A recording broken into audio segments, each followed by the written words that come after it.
Good afternoon. I think it is just good afternoon. That was Muse playing there. This is definitely the biggest venue I've ever spoken at. I'm Mike Masding. I am National Clinical Director of the UKFPO. And the aim of this session is to commemorate 20 years of the Foundation Programme. It's the very first cohort of Foundation Programme doctors started in August 2005. Which really does seem a long time ago. As you'll know, there's lots of budget restrictions in the NHS, so I'm afraid there's no party poppers or cake. You'll just have to make do with me and my august panel, who very kindly agreed to speak today. Professor Derek Gallen, who's had lots and lots of roles in postgraduate medical education, including being postgraduate dean in Wales, but was the first national director of the UK Foundation Programme. And Derek's going to give us some insights into how it came about. We were talking earlier and said that often people accuse us of just making up as we go along. I'll let you make up your own minds during Derek's talk as to whether that happened. We have to talk about the allocations to the Foundation Programme. That's a huge part of the work that the UKFPO does. And the original intention had been that Professor Tom Yap, who's our recruitment lead in the UKFPO, was going to talk. But Tom is off sick. He's getting better, that's the good news, but knowing Tom, he probably would have wanted to be here, but knowing his wife, he's not come. So Tom was unable to make it, so I'm going to talk about recruitment, and then very kindly and very last minute, but I know she'll be fantastic, Ali Carter, who's the Foundation School Director in London and the lead Foundation School Director in England, agreed to come and talk to us about what it's like in the Foundation Programme now. Hopefully we can then, the aim of this really is to think about lessons that we might have learned over many years. Derek's going to talk about the history, and history is very, very important. That's me. As a pre-registration house officer. I was going to ask you to guess the year, but it's somewhere around 1992, 1993, something like that. And truly a different time period. Wearing a tie at work, wearing a white coat, and in my pocket there you can see the Oxford Handbook. I don't know whether Foundation doctors still use the cheese and onion, as we called it, and many of you will recognise that, but I know I did use it really quite a lot. But things have moved on in those 33 years, really quite considerably. Although, interestingly, at that time, if you look back, the pre-registration house officer years were really very similar to when it started in the very late 1940s. Very little change since then. And the Foundation Programme, although it's now business as usual, was really quite a seismic change in postgraduate medical education. Why do we talk about history? It is really important that we continue to learn. It feels like there's parts of the world now where we're probably not learning from history.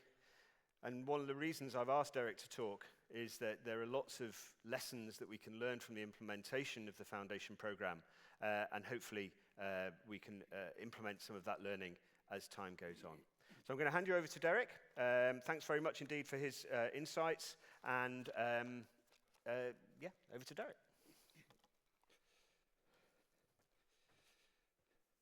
Is it? Oh, this is on. I can hear it. So I'm not just talking to myself today, as usual. Foundation, the beginning. Now, Shona stole some of my first slide, in as much as she went back to 2015 and said, "What were you doing, and how were things there?" Well, I'm going to go back a lot earlier there, and what I'd like you to do, just before I put the slide up, which will give you some sort of insight into what really happened in 2003, which is when the MMC team actually came together. But just think for 30 seconds, what were you doing in 2003? What did the world look like, following on from the previous speaker this morning? What did the world look like at that time?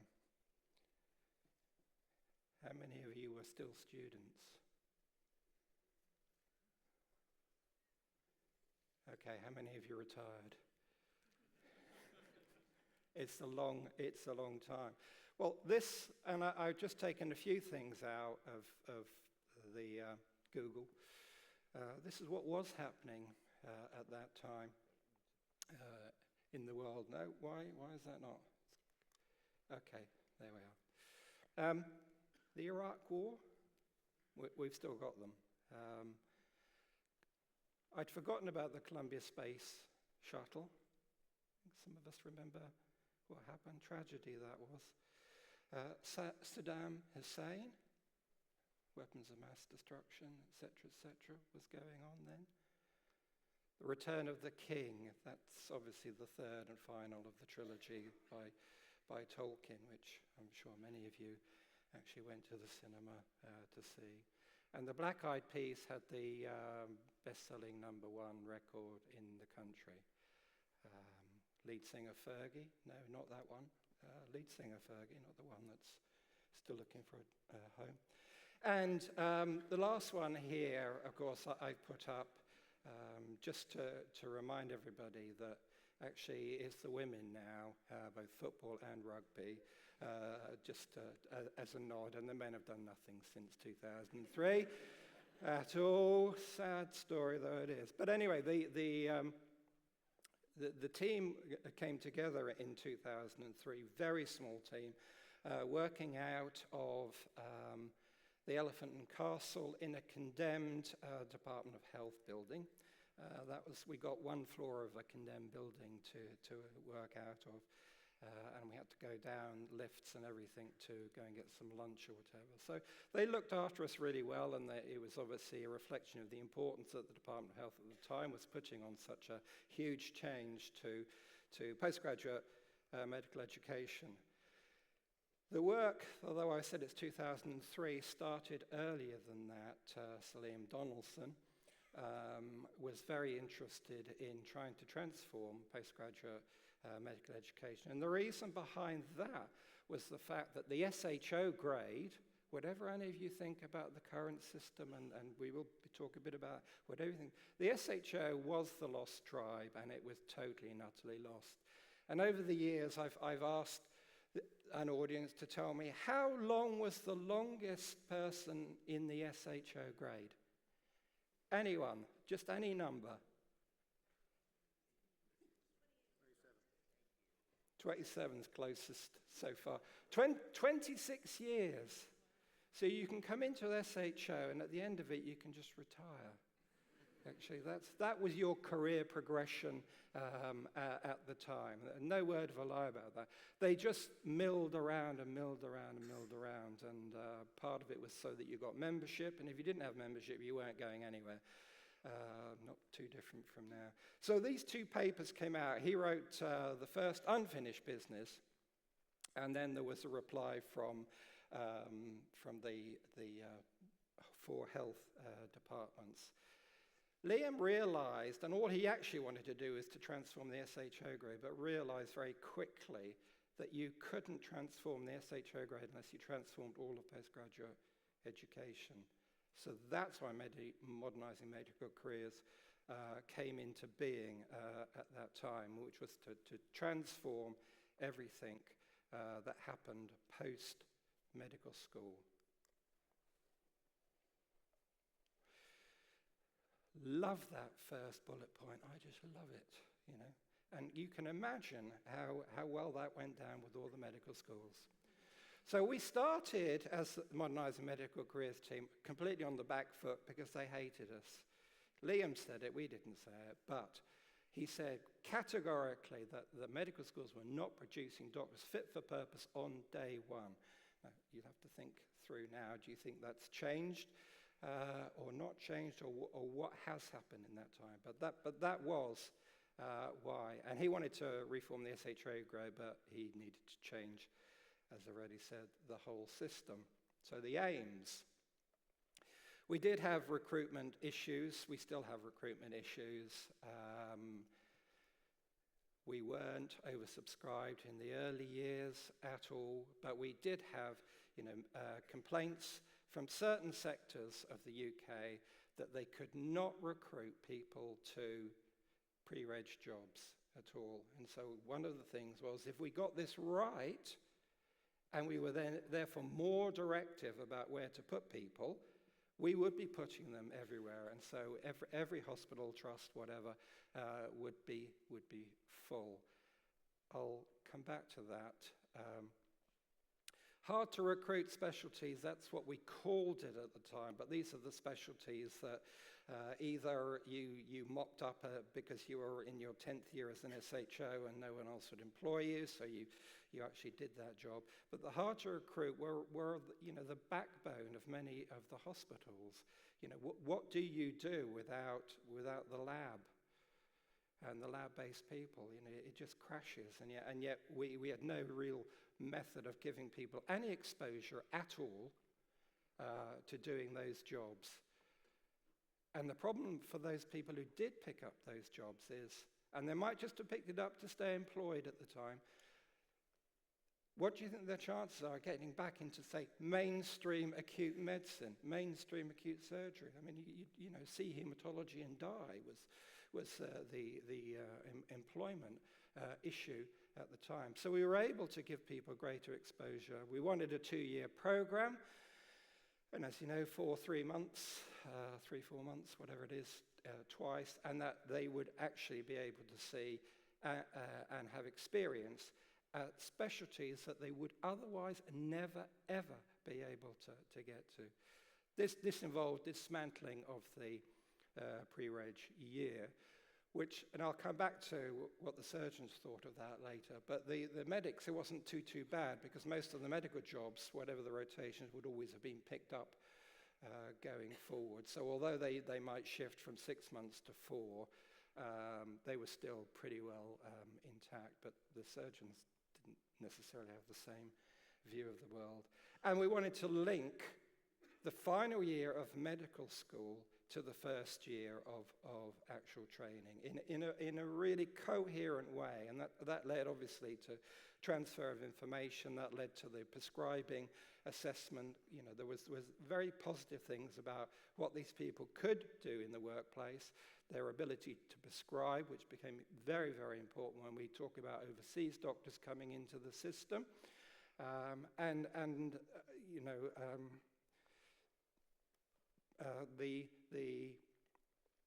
Trying to remember the phrase, but the people who needed extra help would be identified, and the foundation school directors would make sure that they were put into the right educational environment, that those that needed greater access, wheelchair users, whatever, and support from day one. And now, before that, of course, people just went under radar and just wouldn't admit to anything. So it did take us several years, in fact, to get everyone to actually see the benefits of that at the time.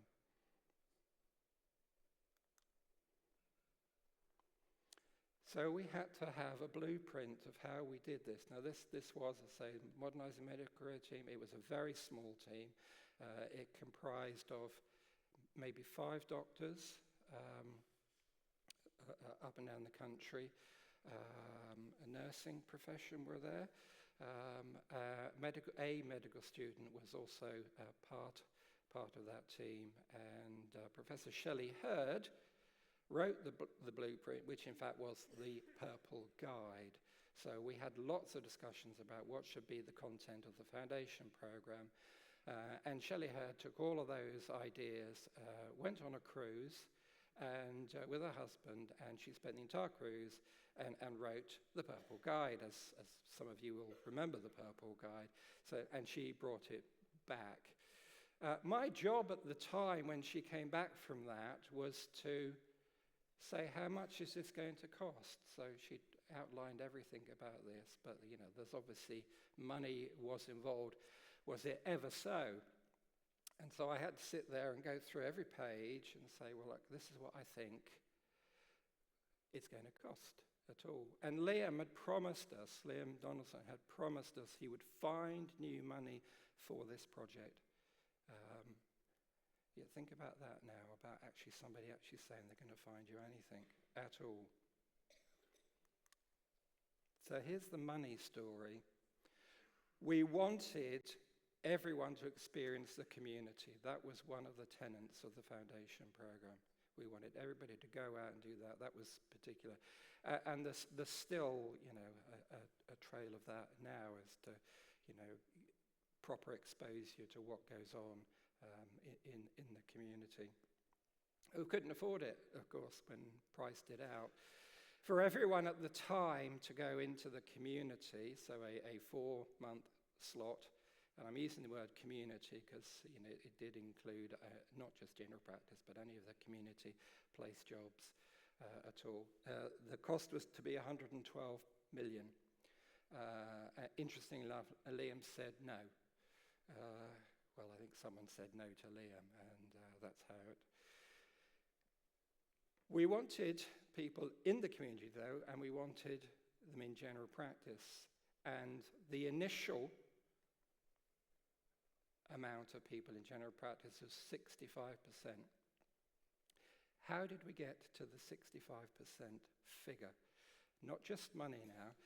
We knew we couldn't afford the whole thing, so what we did is we wrote out a questionnaire to everyone, undergrads, some postgrads, some med school deans, postgraduate deans, and said, do you want people in the community in your deanery, in the foundation program? The response rate was 65%. So that's how that decision, these are how some decisions are made. We got 65% response rate, and we thought, well, that's a good idea. And it was cheaper, because the total bill for the foundation program in year 1 was 72 million, and that was completely new money. And that's at a time when 72 million was a lot of money. Numbers. The size of the school, at the time, I was the postgraduate dean for Leicester, Northampton, Shire and Rutland. And I had 150 pre-reg posts, which means de facto in the foundation program, I would have 300 in the foundation program.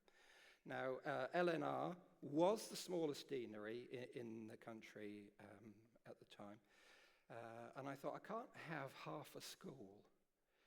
So I decided that the number for a foundation school should be 300. And therefore, in costing it, anyone who got more than that, multiples thereof. So, I would get all of the infrastructure and everything I needed for the smallest deanery in the country at 300. And then, if you moved to the London schools had, 900, 1,200. They would get pro rata above that. But that's why we had a foundation school of 300. It's good how these decisions get made. There's real evidence base to it, I'm sitting there thinking,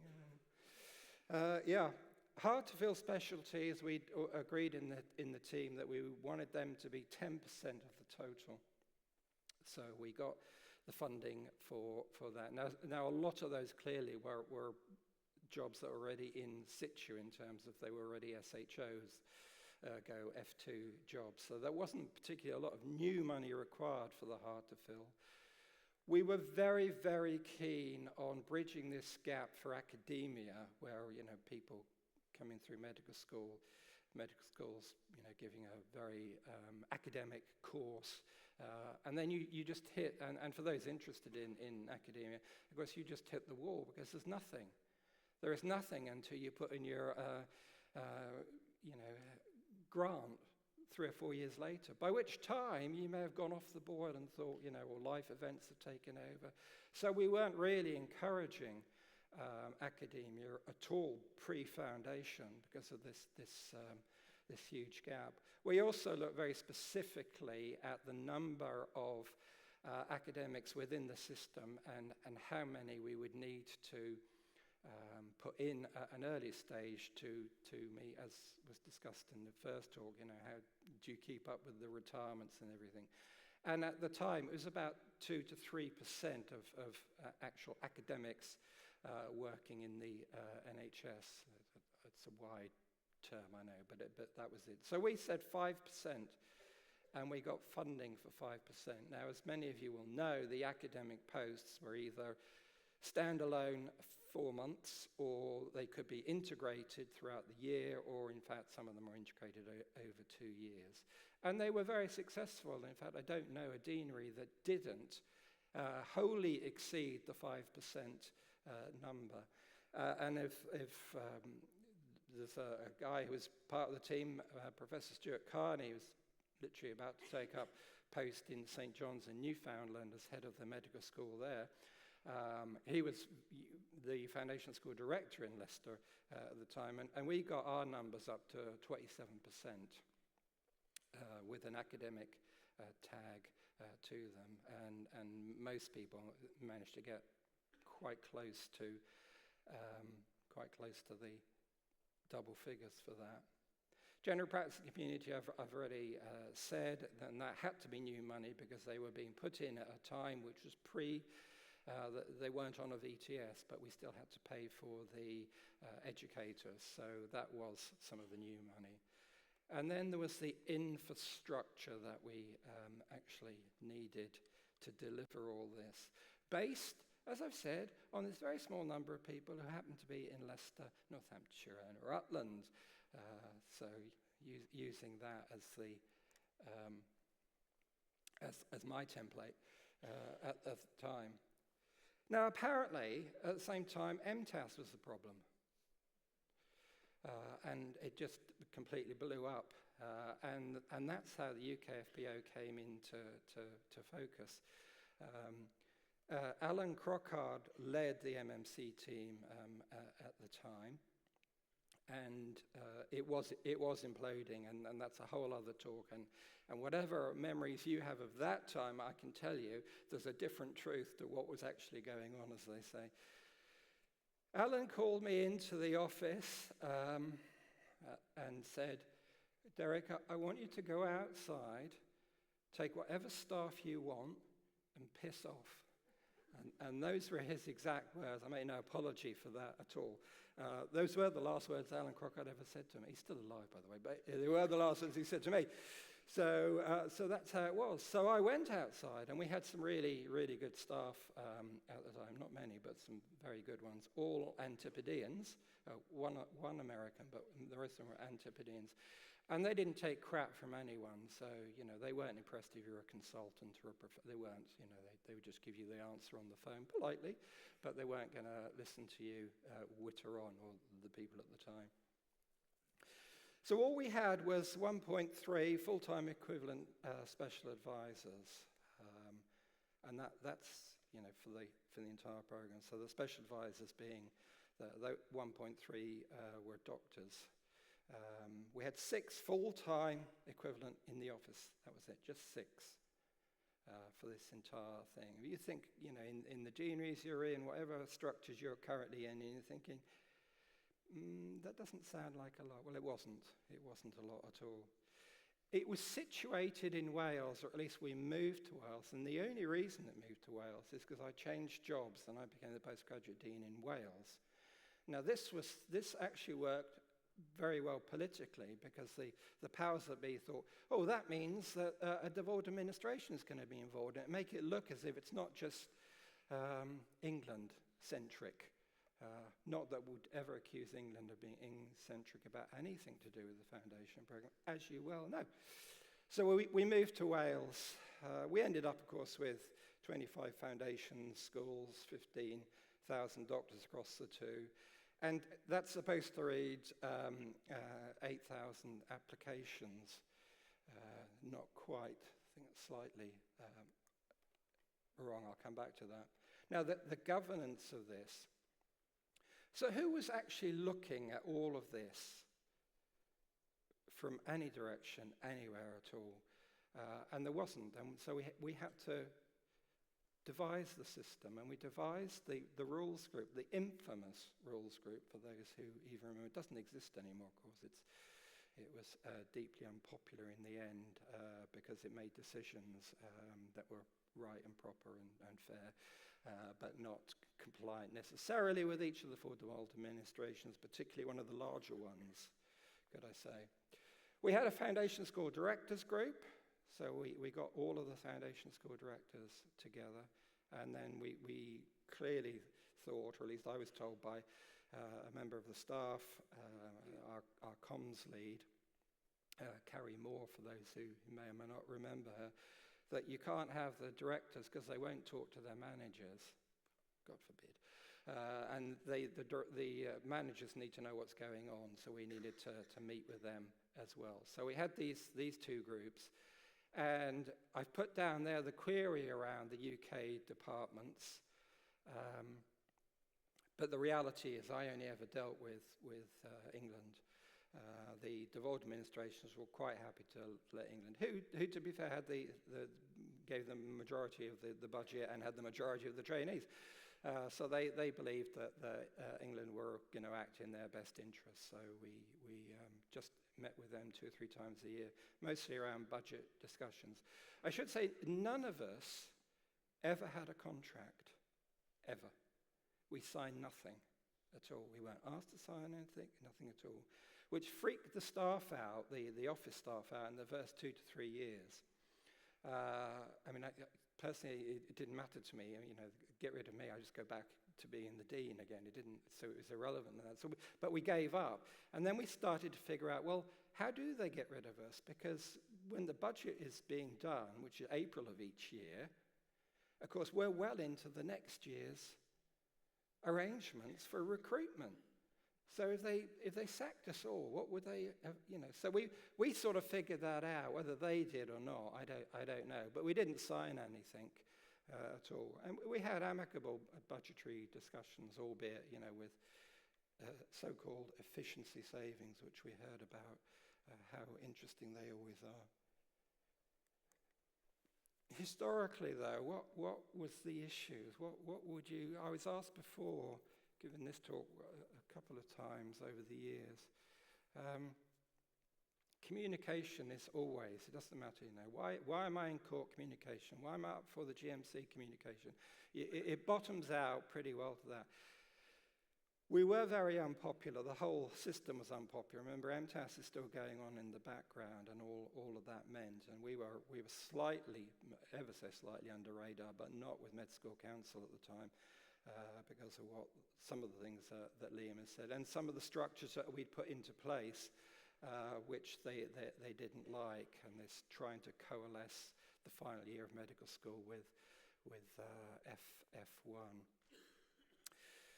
So quite a lot of people had heads in the sand over this, and one of the problems of that is that we actually had a dedicated comms team, an excellent comms lead for the whole thing, and we gave out copious amounts of information. We would hold events on a regular basis to keep everybody up to date, any changes coming, everything. But it was one direction all the time.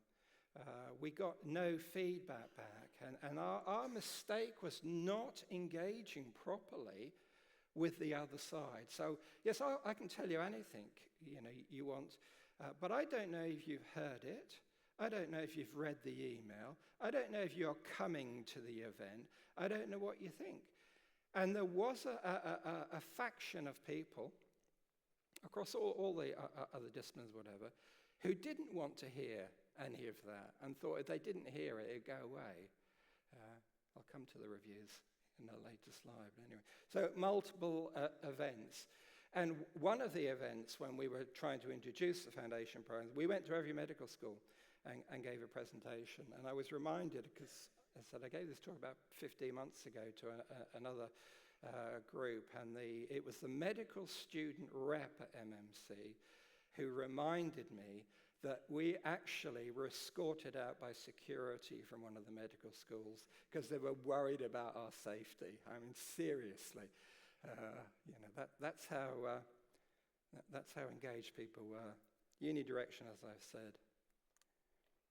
Overseas applications. That first year, I think we had 15,000 applications for 8,000 places. Major panic. Majority of that, of course, coming from abroad. Major. And the question is, what were we going to do about this? Now, we were, if you like, on sort of war footing around the numbers here, and you could not access the foundation program if you'd done an intern year. So we'd already mapped out the countries that were applying to us, who we knew that they had done intern year, but they were still applying, and were trying to get through the system. So parts of our team would spend some of the week actually looking at the websites, looking into the chat rooms, looking at, it wasn't X, Twitter, whatever it was at the time. And we noticed that quite a lot of them are saying, have you seen the foundation program? You've got to have not done an intern year to apply. Just tell them you haven't done it. So we got wind of that, and then the applications would start coming in, and we knew that was from a country that clearly had an intern year. So we'd send them back a polite email saying, thank you very much for your application, something like this, I can't remember the exact word. Thank you very much for your application. We just wanted to confirm with you about your intern year and whether you've done one or not, so that we can proceed your application. Unbelievably, they would write back to us and say, yeah, I've done an intern year. And we proceeded their application. Bin. There's a bin here, and that's what happened to all of those. So from the 15,000 in that year, and indeed the numbers were still very big for the next 3, 4, 5 years, we didn't fill. Yeah, it breaks your heart, doesn't it? And we were always oversubscribed at the point of application. Again, we did get much more relaxed about that because we figured that we would lose some UK people, and a lot of the non-UKs were not eligible. And we had other things. Ireland would always apply. Nothing against the Irish because I am, but they would always apply, but against their own window, but their window shut first, so they'd apply to us. We'd process their application because they were eligible, and then they'd all withdraw because they got their jobs in their own country. Fair enough, but it didn't help. It didn't help the process at all. We were reviewed 4 times, which was interesting. The first review, Sir John undertook. He was charged with actually reviewing MTAS, not the foundation program. He had no remit for the foundation program, which we did point out to him repeatedly, and so did the devolved administrations.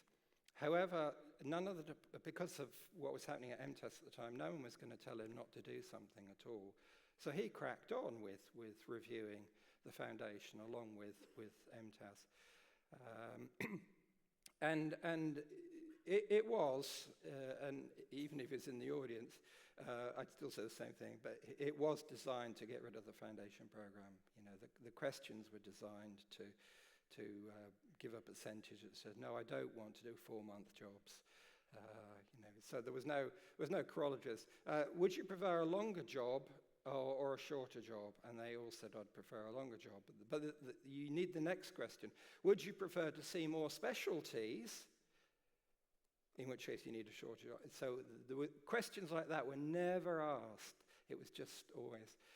So John Turk made 43 recommendations in that report. 27 of them were implemented. And that makes it sound as if we changed anything. Actually, we didn't. The 27 were motherhood and apple pie, basically. That was what was already in track and in train, whatever. And John Took was brought into the Department of Health, and they thanked him very much for his report. And that was the end of that.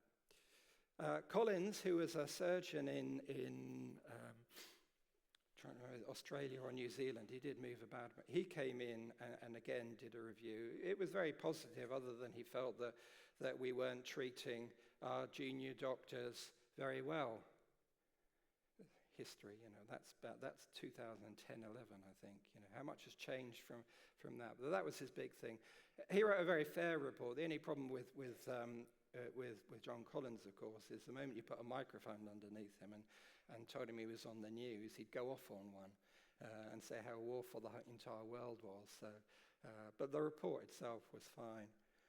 Greenaway then, in 2012-13, something like that, they decided they needed yet another review of the foundation program. All of these, well, Collins at least, and Greenaway, agreed the foundation was a very good idea and it should stay, and there were tweaks. The first meeting I was at for the Greenaway report, and there were several of us from Med School Council, it was quite an inclusive group.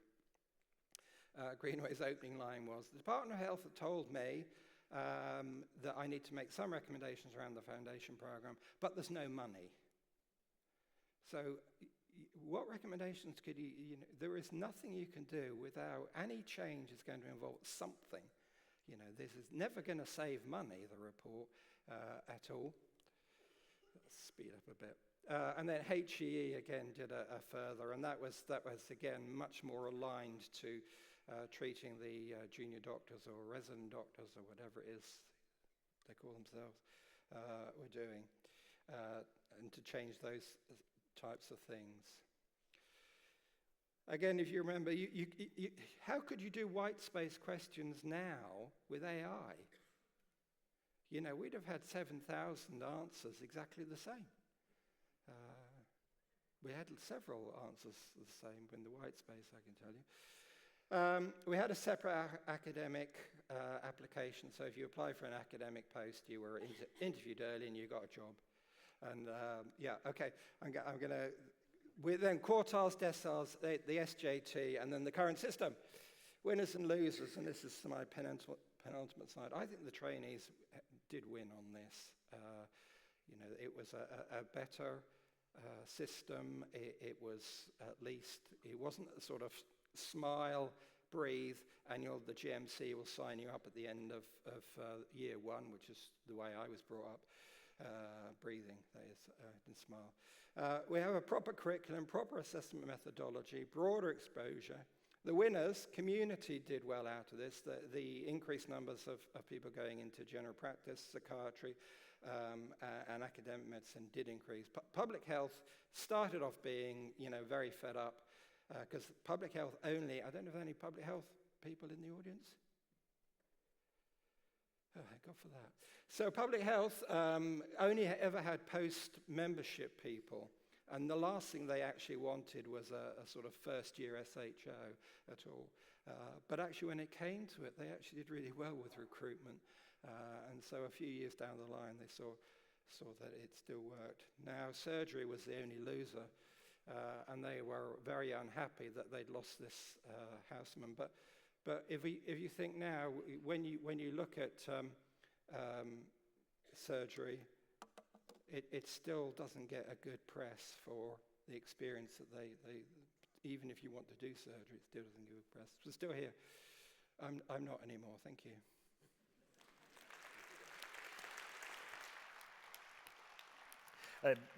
Thanks very much, Derek, and I'm still very proud that we're still here in the foundation program. As I say to our UKFPO team, who are all non-clinicians and beaver away in the background, every year for the last 20 years, at least 6,000, now 9,000 new doctors starting in NHS as F1 doctors.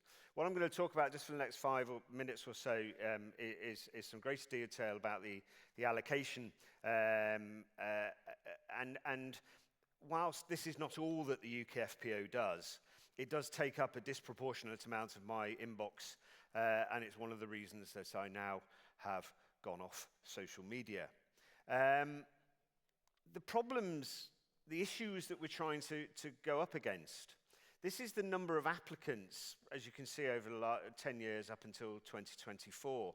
And as Derek said, at the left-hand side of this graph, and so the light grey line is the total number of applicants, the dark blue line is the UK graduates, and the darker grey line towards the bottom is number of eligibility office candidates, which is mostly international medical graduates, but a few UK graduates who've graduated some time ago.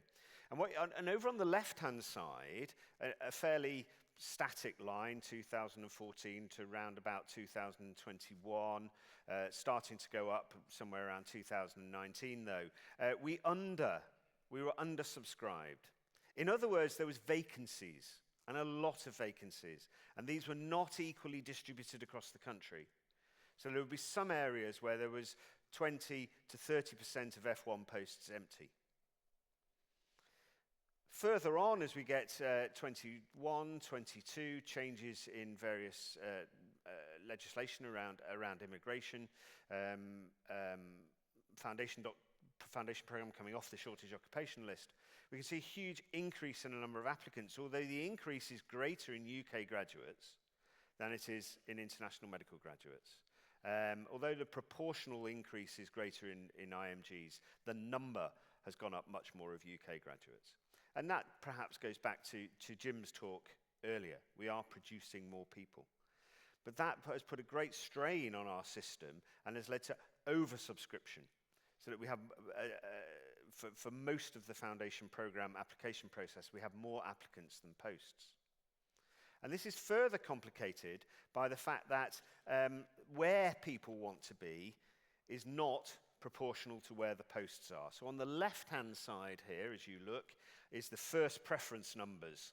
In other words, where people want to be. And you can see that an awful lot of our applicants want to be in London. That's that great big purple blob there. A lot of them want to be in the northwest, the big red blob. And then there's large areas of the country where people really don't want to go. But if we look at the post numbers, and just remember this is contributing to patient care, you can see it's much better distributed across the country, although not totally. So we have this disproportionate, or disproportion between where people want to be and where the posts actually are. You know, I guess that mismatch means that not everyone can go where they want to. And that's a really, really important, as I'll come to in a minute. The first few years of the foundation program, it was very much like when I was a lad. One should never use that phrase, but I have done.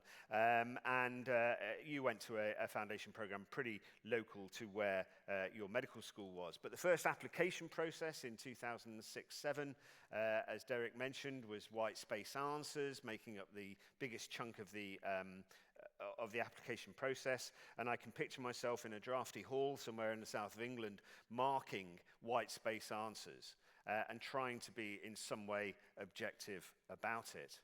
In 2008-09, a significant piece of work, the Improving Selection into Foundation Program project, was started. And this was a very, very robust way of looking at what the best way of allocating foundation programs was, using evidence from around the world, using lots of psychometric data. And the question in the first instance was, should they change from white space answers? Interestingly, when you go back, and you can go back on the website still exists, and you can look at this. One of the reasons that they wanted to get away from white space answers was that model answers could be bought on the internet. I guess that's the sort of 2008 equivalent of ChatGPT. But the fact that there was an industry of selling model answers on the internet, it probably seems very old school, but certainly raises some ethical and moral issues, I believe. So the first time, the educational performance measure and situational judgment test was brought in 2011, so 14 years ago now. These were of equal weight, 50% for each. The educational performance measure was made up of quartiles and then deciles based upon the medical school, although it's probably fair to say that not all medical schools thought they were equal. Certainly they all thought they were above average. Which, as those of you who've done any maths will know, is impossible.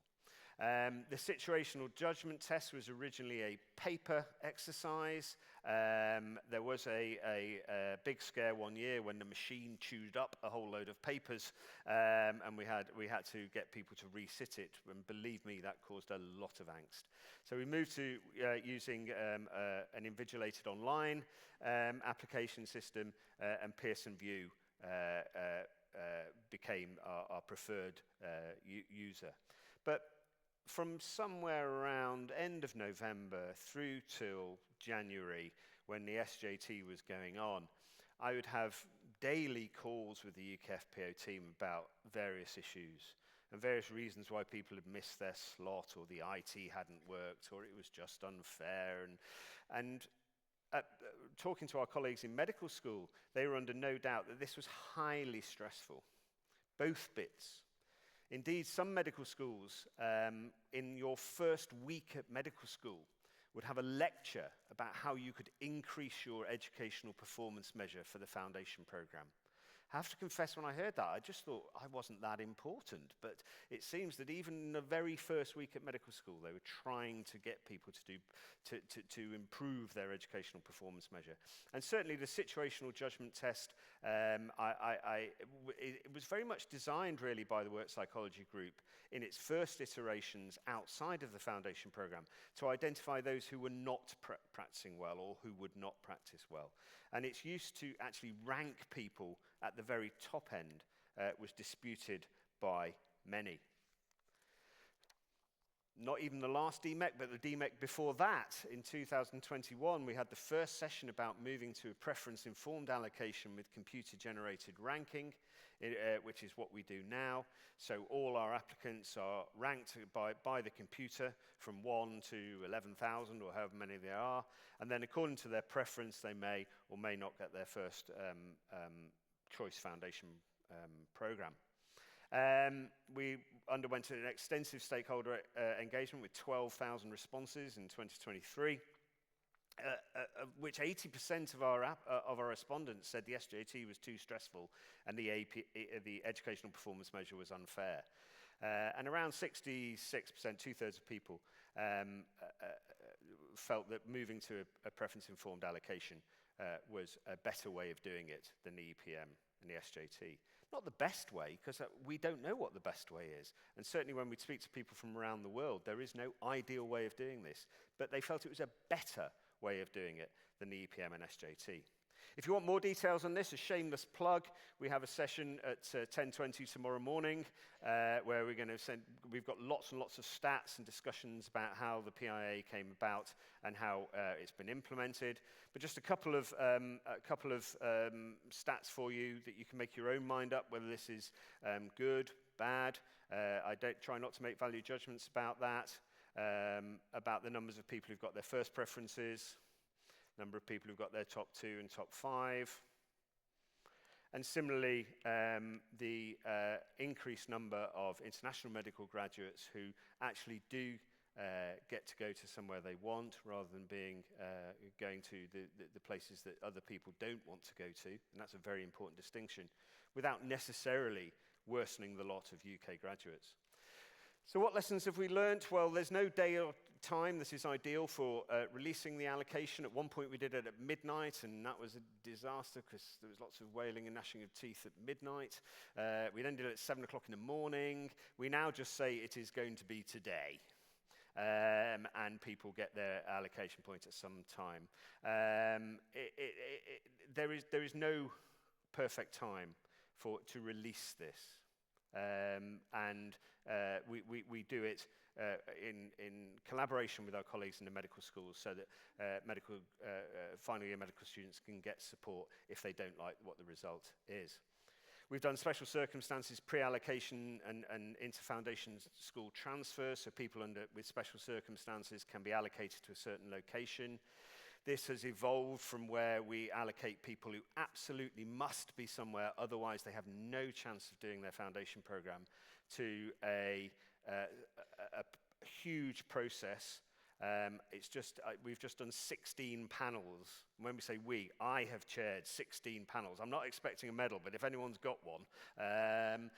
And it's much more now about where people want to be, where it would be good to be, rather than about where they must be.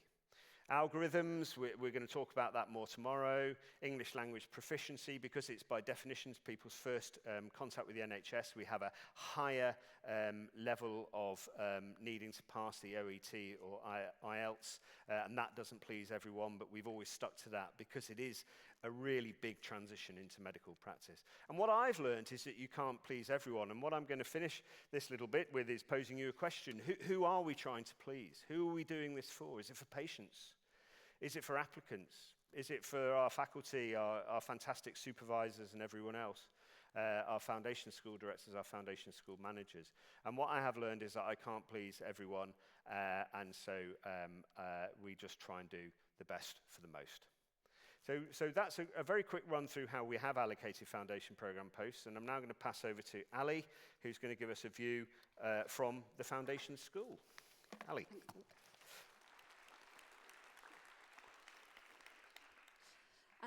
Hi there, everybody. My name's Ali Carter, and I'm from the Purple Blob that Mike had before. So I'm Foundation School Director for London, and since April, I've had the privilege of being the lead FSD for England. So Mike asked me recently if I could speak at DMEC to celebrate 20 years of foundation. I had no idea what I was signing myself up for, and that there would be so many people in the room. But thank you very much for joining us. Now, ordinarily, I can talk for hours about foundation, or so my husband tells me, but I am going to try and condense it. Originally 15 minutes, but I can see the timer. I'm going to try and do this in 5, and my nerves might help me with that.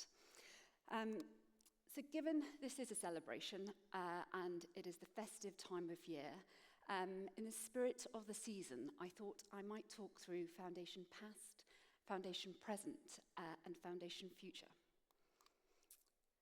So foundation past, well, Professor Gallen has very clearly articulated the how and why foundation was conceived.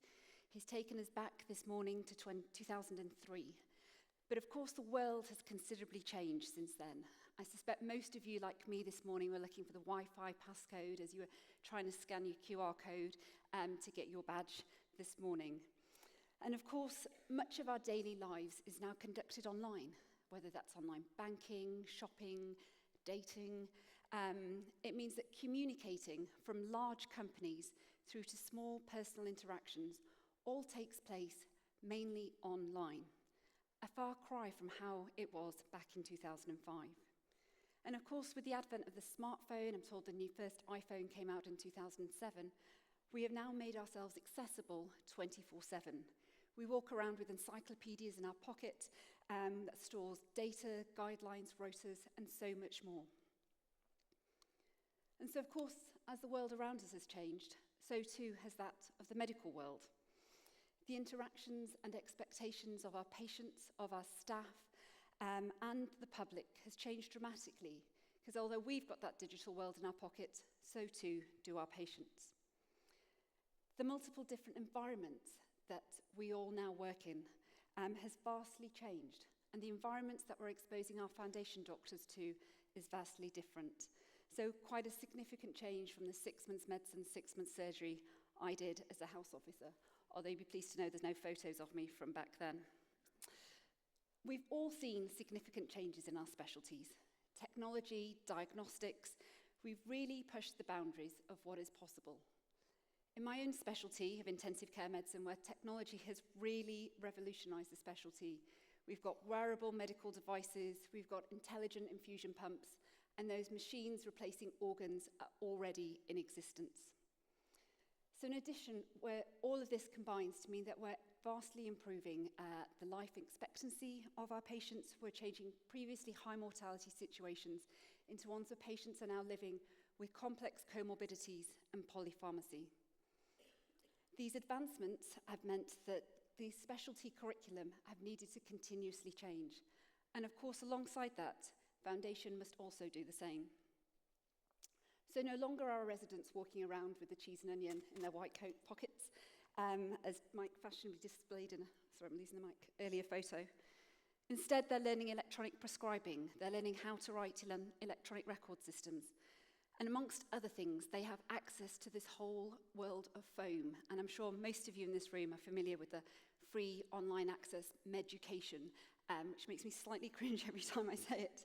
But essentially, our doctors now have access to webinars, online teaching, assessing virtual patients. So as the world of medicine has changed, so too has that of foundation. As Mike has said, we've seen a considerable increase in the foundation workforce over the past 20 years. and this is aligned with the increase in the number of UK medical graduates. I think one vital aspect of foundation that is sometimes overlooked is building on those strong relationships that we have with medical schools to support that bridge between undergraduate and postgraduate training. This can ensure we optimally assist with the transition from student to doctor. The curriculum has evolved too, and we now focus on 3 key learning outcomes. Firstly, the importance of being a person, being an accountable, capable, and compassionate doctor. Empathy is really key.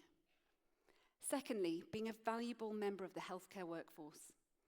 And thirdly, that professional responsibility for their own practice and portfolio development, which I'll touch upon a bit more in just a moment.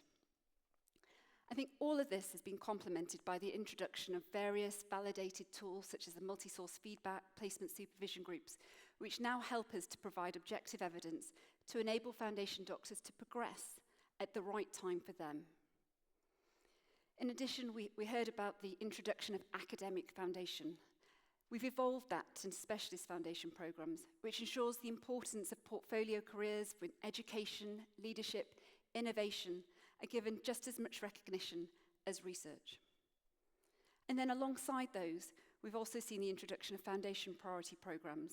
As Mike's already alluded to, one of the national ambitions is to really tackle health inequalities, and by supporting the recruitment and retention into underserved and underdoctored areas, we can help address that. So foundation present. What are we doing now? We've heard that foundation builds on the knowledge gained at medical school. And as that world rapidly revolves around us, the fundamental role of the doctor to meet with the patient at the human level, translate the information that we receive, all whilst demonstrating empathy, is vital. Success in foundation is about being able to communicate effectively, not only with our patients and their carers, but with our clinical colleagues and with in other specialties and in other professions. The core skills of communication, decision-making, leadership are all fundamental to medicine, whichever specialty they go on to pursue. And understanding how those other specialties work and the language they use is key. On the rare occasion that I do meet a foundation doctor that's failing, it's most often communication or lack of communication skills that is the most common cause. Well, I said I'd return to the portfolio. I mean, there's many a forum on Reddit, when I'm brave enough to have a look at it, that comments on the portfolio being a tick box exercise and on the conveyor belt of training. Yet, I really think it is much more than that. It is a lifelong opportunity and professional obligation to demonstrate learning. A senior colleague once told me that the day you stop learning is the day you need to retire. And so the irony for me, I think the portfolio is not about being the same. I think the ARCP checklist is the bare minimum to progress. What we really should be encouraging is using the portfolio as an opportunity to shine, an opportunity to show off all the extra wonderful opportunities that there are out there. I think this area of the portfolio with the additional achievements is quite often overlooked. And especially for our F3 doctors that I work with, I often encourage them to use the Horus portfolio as a non-training grade to continue to collect portfolio evidence. I must admit, I almost did a Santa's wish list for this talk, but I thought it might be a bit naff. But I think at the top of it would be a universal portfolio that resident doctors and specialists alike can continue to use throughout their medical careers. So we touched upon some of those additional opportunities. They're wide and they're varied. Our foundation doctors, Generation Alpha, they're much more aware of social justice, sustainability, and flexibility. Increasingly, we're seeing our foundation doctors working flexibly and in some foundation schools, it's almost at 10% now. Our workforce want to work differently. So what does this mean for the future? Well, I'm really, really excited to see how the next 20 years go. We've already heard this morning a little bit about Fit for the Future and the plans for the next 10 years. Artificial intelligence, AI, is a tool that is really going to help us with that. So not only do we now all have digital assistants called Siri, Alexa, Jarvis, We're also seeing the evolution of large language models, which means an increasing number of people now have a friend called Claude or Bard or ChatGPT in their pocket too. We need to embrace AI, but we also need to remember the core purpose of all of this is to remember the human patient at the centre. Patient-centred care is already being adopted, and I think this is only going to evolve further with the advent of genomics and more being able to tailor specific treatments to specific genotypes. Now, finally, I can't do a talk about foundation without actually talking about the foundation doctors themselves. Jeff A. Lau was one of our fellows from last year who was inspired to put together the Humans of the Foundation programme based on the Humans of New York blogs. I would encourage you all to use the QR code to look at the ebook. This ongoing piece of work to share foundation doctors' stories, poems, experiences is really heartwarming. I think this epitomises what we should be celebrating in Foundation today. So as a flavour of what you might see, I've selected some of the quotes from the book. In the interest of time, I was going to give you all a minute to read them, but please do go see the book. I think there are so many eloquent phrases in there which really share and tell us what it is that foundation doctors are experiencing today. And then my very final words is about a massive thank you to everybody in this room and to the educators across the country for continuing to provide high quality educational environments for our foundation doctors to thrive. I know that you have done this in the past. I know that you will continue to do this in the present, and I really hope that you stay with us in the future. So as my story about Foundation Past, Present and Future comes to an end, I did think about finishing with an uplifting quote from Tiny Tim, but given the current NHS circumstances, I thought a more apt quote may come from a different Dickensian character. Please, sir, can I have some more? Thank you for listening. Brilliant, thank you, Ali. I appreciate we've gone slightly over time, and I apologise for that. But just to finish off, a huge thank you. There's so many people in the room who will have been through lots of different jobs or posts or roles in the foundation programme. And what I'd like you to reflect on is that it has been going for 20 years. So the very first cohorts of foundation programme, and I can remember who they were as a TPD in my trust. I can still picture them now, particularly when they were really hungover on a Friday morning after they'd been out on a Thursday night, but I still made them stand up. But these guys will now have been senior doctors in some role, or the majority of them for more than a decade. And when, as always in our profession, when this started, there was lots of doom-mongering. These people will not be able to do the job that we did. They don't lack resilience, blah, blah, blah, blah. Lots of greybeards like I look now would have been saying that. But that's not come to pass. These are great doctors who continue to serve their patients very well. In preparing for this, my wife posed me a question which I hadn't really thought of. She said, what are you most proud of about the foundation programme? Because you're very passionate about it, just like Ali said about her husband. My wife says you talk about it all the time. If it's not football, you're talking about the foundation programme. And she said, what are you most proud of? And I said, and what came to mind was a quote from which I use quite a lot, from a guy called Reed Hastings, who used to be the CEO of Netflix. And what he said was, do not tolerate brilliant jerks. The cost to teamwork is too high. And in 1992, as I've shown that picture a couple of times, believe me, I saw a lot of jerks in our profession. So they all thought they were brilliant. Some of them were very good at some things. But there was some really very, very, very unpleasant behavior. Now, that's not to say that doesn't go on now. And we're desperately trying to deal with that, and we've talked about that a lot at previous DMECs, at previous conferences.